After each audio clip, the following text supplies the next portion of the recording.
In this webinar, we're going to run through the rainwater capture project that's happening in the borough of Kensington and Chelsea, in Nothingdale and North Kensington, and then answer any questions. The presentation will probably be around 10 to 15 minutes, and then we can take any questions. So my name is Abby from our Rainwater, and today I'm joined by Dan, who's our Customer Engagement Officer, who was recently in the Nothingdale area doing door knocking and some engagement activities. And we've also got Ari, our Technical Officer, and we've got James as well, who is from the Royal Borough of Kensington and Chelsea. So the project itself has been made possible through funding from the Royal Borough of Kensington and Chelsea, the Greater London Authority and the Future Neighbourhoods programme. And it's a collaborative project which is trying to help reduce surface water flooding in the area. And our Rainwater are on a mission to help reduce surface water flooding, tackle sewer spills, and create a more sustainable future for our water resources. So the project itself, it's a free rainwater capture project for residents in the Nothingdale and North Kensington area. And it is available in particular areas here, as Ari, our technical wizard, uses modelling to identify the best devices and locations that will make the biggest impact. So there's up to 50 water butts and rain planters available for free. And the goal of this, as I mentioned, is to try and help tackle surface water flooding in the borough. And this is done by capturing rainwater and helping to slow the flow of rainwater into drainage systems, which then helps to ease pressure on them. So when it rains, the water butts and the rain planters hold back some of the water, reducing the amount rushing into the drains all at once. And this is a simple but effective way of reducing pressure on our drainage systems. And it's also known as slowing the flow. So this is essentially the average water butt holds around 200 litres of water. And that's the same as 1 or 2 bathtubs of water. And obviously alone, this doesn't really sound like much. But together, this can make a huge impact. And there's 50 devices on offer, each with slightly different capacities. So some might be lower than 200, some might be a little bit more, but on average that's around 10,000 litres of water for this project every time that it rains heavily, which means that water is flowed every time it rains and it's not rushing into the drains, so roughly the size of a small swimming pool. And so Dan will now tell you about the project, about the devices that are available on this project at the moment, and also the sign-up process.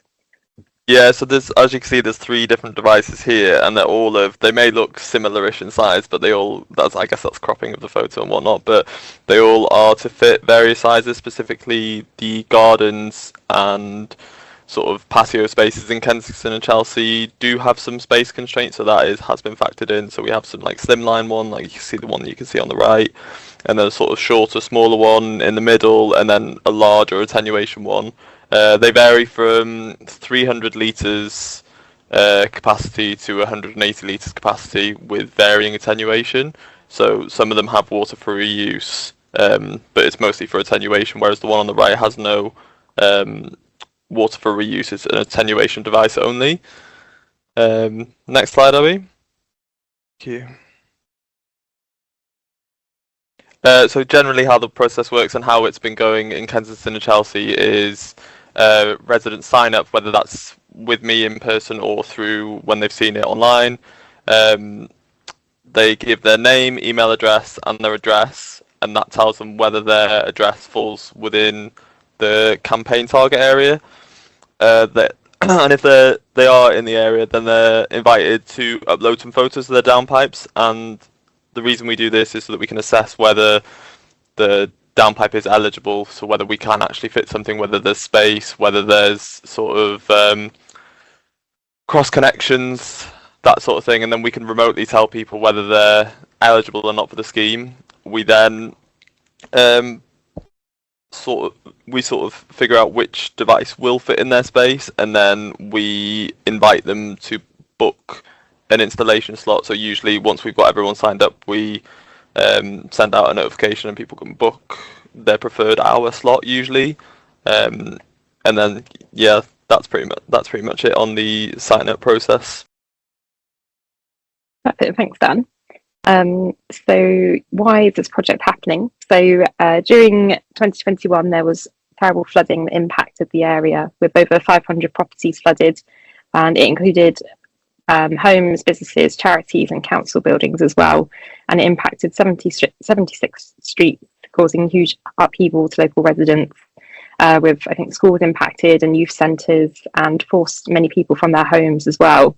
And there was hundreds of thousands of pounds in damages. So projects like this, and there's also other initiatives in the area, aim to work together to help reduce the impact of events like these in the future.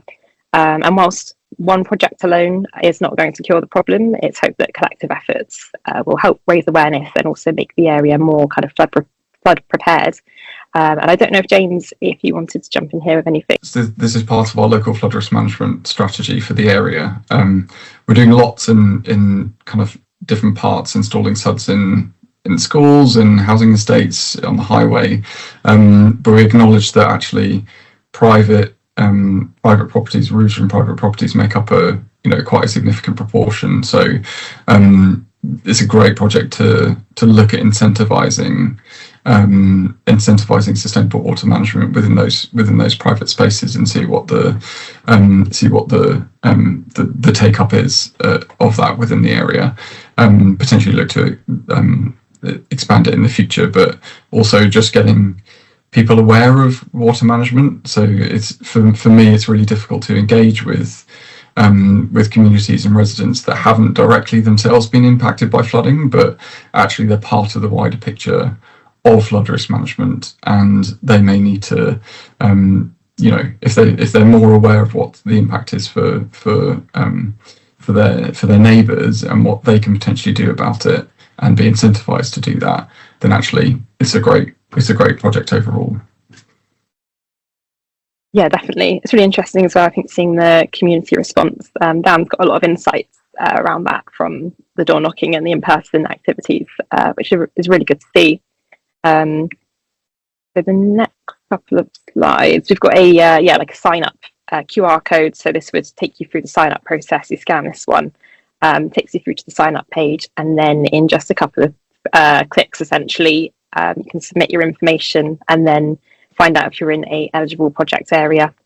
And as James was kind of mentioning, that community aspect. So this project in particular, we've got another element of it, which is sharing stories and experiences of flooding, and kind of opinions as well of local residents in a digital hub. So we're in the process now that we've got the ball rolling with engagement of collecting these stories, and then that will be put onto like a digital hub, basically, with photos and accounts of what has happened, to try and increase awareness even if you haven't been flooded, obviously what could happen, or helping to protect neighbours and get that kind of community feel going. So we have a short form for that one as well, and obviously people can submit via our contact us page. So yeah, that is everything really on the presentation aspect.